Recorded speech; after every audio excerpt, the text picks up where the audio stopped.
Hello po sa lahat.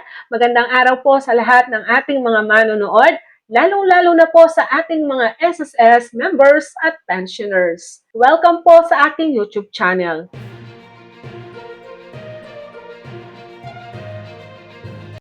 Attention po sa lahat ng mga SSS members at pensioners na nasa Caloocan, Deparo at Lemery, Batangas. Kakapasok lang po na announcement na naipost ni SSS sa kanilang official Facebook page. Ang announcement na ito, SSS Caloocan, SSS Deparo at SSS Lemery, Batangas ay nag-move na po o nag-relocate ng bagong lokasyon. Mga SSS members at SSS pensioners o mga individual na merong transaction kay SSS na pupunta sa mga branches na ito, narito po ang bagong lokasyon ng mga branches na nabanggit.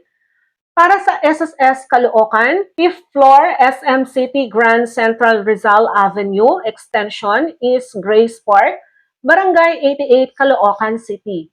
Office hours, Monday to Friday, 9 a.m. to 6 p.m. Para naman po sa SSS Deparo, Metro Plaza Vicas, Camarin Road, Caloocan, 1400.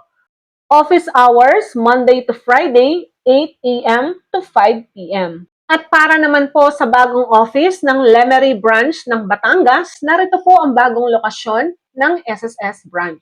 SM Center, Lemery Ilustre Avenue, corner Calle P. Gomez Street, District 4, Poblacion, Lemery, Batangas. Yan ang bagong lokasyon ng SSS Deparo, SSS Caloocan at SSS Lemery, Batangas.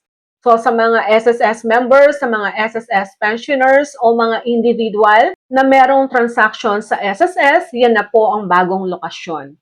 Yan lamang po ang ating balita para sa ngayong araw na ito. Have a nice day and God bless us all.